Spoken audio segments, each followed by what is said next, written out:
right, agents, how do you talk to sellers that won't budge on price? Folks, in a changing market, when you have inventory that's high, sales that are low, sometimes this conversation of a price adjustment can be really difficult. But just know you're not the only person. When it feels uncomfortable to have somebody about a price adjustment, guess what?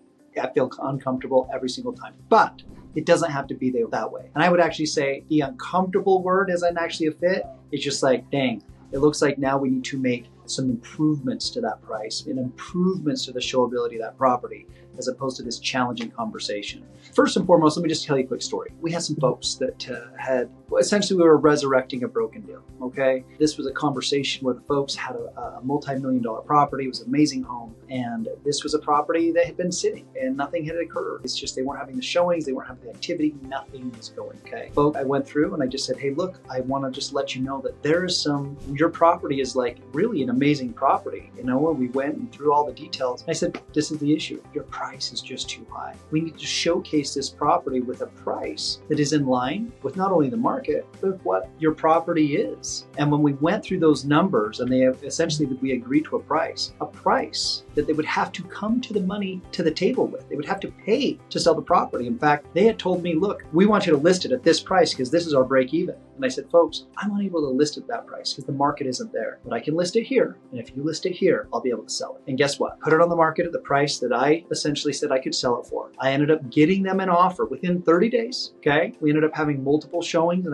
within 30 days, I had that property under contract. Realized that on a multi-million-dollar property, sometimes those time on market is just a little bit longer. And they were so happy. Now, folks, this is a scenario where I could have taken it at a higher price, but I just knew the market wasn't bearing that price. It wasn't. So you do have to have the conversations with folks in order to help them get the result. And that is what we're hired for, to market and sell properties. And yeah, we're gonna have some good bedside manner. Yes, we're gonna take care of them along the way, but we have a job and they've hired us for a job. So let's just make sure we get it done. So number one is you just wanna make sure you're acknowledging them, acknowledging their position, and don't argue. You know, look, folks, you have an amazing property and I'm not disputing the things that you've done. Let's just evaluate the property and let's just see where it sits on the market. Right? Oftentimes they're just really bothered that you would want to make an adjustment on their price because you're not seeing how valuable their home is. Folks, it's not a matter that your property isn't a beautiful home. It's that the market and the things that we have received, the information or the showings or the activity or the time of market is telling us we're a little bit off. So all we have to do is make a small improvement. And making that improvement will showcase the items you have in your property because right now people are overlooking it. And that comes to the second point is you just have to really show them a perspective visually. If there's other options on the market, oftentimes what I'll do is I'll just bring either printed documents if they're older folks, or sometimes I'll just make sure I put it up on our screen, or I'll even do a Zoom meeting if for some reason that's easier. Side by side showing either their property and the competition.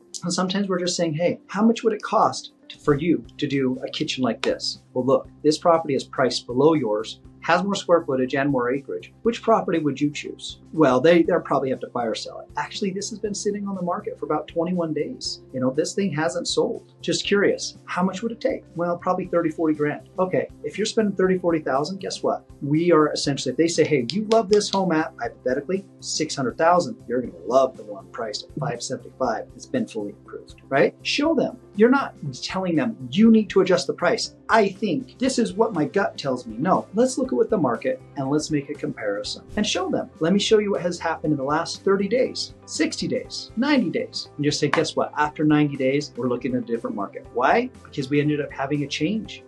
We have changes in the market, right? Interest rates were also, as we see, tracking and giving them information on the zip code in number of days on market. What is the change? This, like for example, Wasatch Front, we've seen changes anywhere from 30 to 50% higher compared to this time last year. Your neighbor sold and now we have an inventory that's up 30 to 35% compared to last year. It's just different. So let's make sure we just look at your home, make sure we price it so that we can get you the most money possible that the market will help us. And I'm gonna help you get there. Third thing I want you to be aware of, make sure that you're allowing the market to give the information, not just you, okay? So when you're delivering the information, you're just making sure that you're giving the data. Let me tell you what's happening here. Let me show you or send you how many homes are in your area. Let me show you what your current competition is, right? Making sure that you're helping them understand what the value is and what the risk is if they don't make any adjustment. If this one's priced here, I kind of gave that scenario previous, but you just want to make sure you're not telling them them. You're actually letting the market deliver the information. And then finally, offer a plan, not just this one for done thing.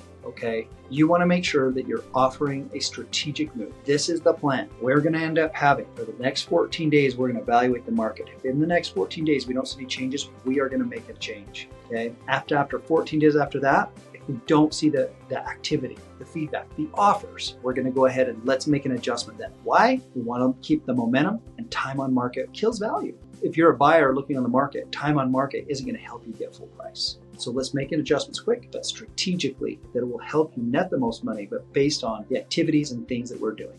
If people are saying to you, hey, I'm not doing anything, I want an open house. I want to do an open house too. If I'm going to do an open house, let's do it with an improved price. Because with an improved price, now I can remarket that property with the improved price and then have it open. Folks, if you have an open house in a property that's been sitting on the market for 90 days, you know how many people are going to show up? That many, okay? Nobody wants to look at that property, but they would have looked at it the last 90 days. You have to set a property up for success. How? Through strategy. They say they wanted you to do something, great. I want to do that too. This is what I would recommend. And then you go through your plan, okay? So folks, how do you help people and help them when they don't want to budge on price? Make sure that you're acknowledging them. Help them understand just really how valuable that they do have a valuable property. You're thankful that you can help them. 2, that you're showing them the information visually. 3, you're helping them, the market speak to that as opposed to what you really feel. And then finally, just making sure you have a strategy and a plan in place. Folks, as you do this, you're going to see not only that you're going to be able to help them net more money, they're actually going to be a property that sells. And when they do sell, they're actually going to be so thankful that they're sold because all their neighbors, all the people they're talking to, nothing's going on. And it gives you the opportunity to serve them, help them, and that's what we're here to do. Anyway, if you need any help in your business, what to do, what to say, how to get things done, reach out to me. I'm an open book. Looking forward to serving you. Best of luck.